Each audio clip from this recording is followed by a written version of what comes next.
एक ऊंची पहाड़ी पर एक सोते हुए गांव के ऊपर एक पुराना महल खड़ा था। कभी ये बहुत बड़ा महल था, अब ये खंडहर था। दीवारें टूट रही थीं, खिड़कियां अंधेरी आंखों जैसी थीं। लोग महल के बारे में कहानियां फुसफुसाते थे। वो कहते थे कि ये भूतिया है। गांव वाले रात में अजीब आवाजों के किस्से सुनाते थे। वे अंधेरे में चलती परछाइयों की बात करते थे।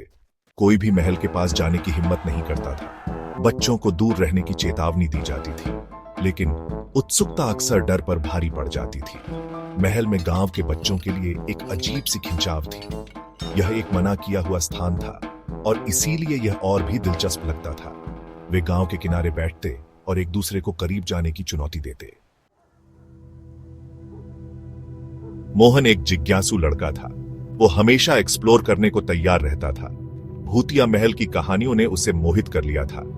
एक दिन उसने खुद महल देखने का फैसला किया।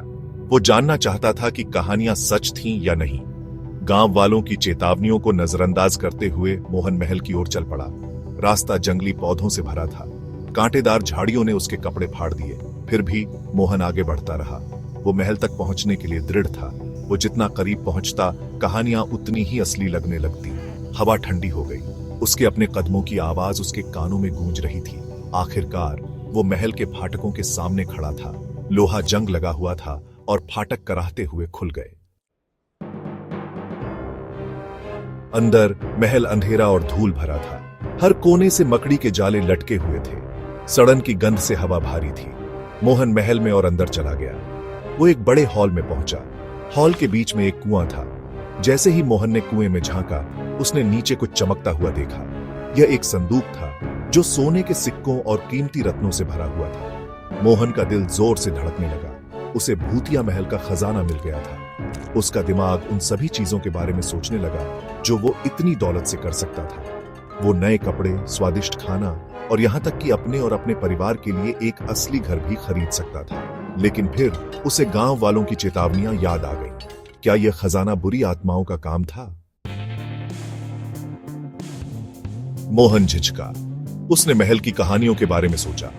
उसने उस डर के बारे में सोचा जो उसने यहां आते समय महसूस किया था। उसने महसूस किया कि खजाना जोखिम के लायक नहीं था। यह उसका नहीं था। उसने खजाने को वहीं छोड़ने का फैसला किया। मोहन महल से निकला और गांव वापस भागा। उसने सबको बताया कि उसने क्या देखा था। मोहन की कहानी सुनकर गांव वाले हैरान रह गए। उन्होंने उसकी बहादुरी और ईमानदारी की प्रशंसा की। मोहन ने उस दिन एक बहुमूल्य सबक सीखा। उसने सीखा कि असली साहस धन की तलाश में नहीं, बल्कि लालच का विरोध करने में है। उसने सीखा कि ईमानदारी हमेशा सबसे अच्छी नीति होती है। उस दिन से मोहन एक बदला हुआ लड़का था। वो अब सिर्फ जिज्ञासु नहीं, बल्कि साहसी था। वो अब सिर्फ मोहन, वो लड़का जो भूतिया महल में गया था, नहीं था। वो मोहन बहादुर था,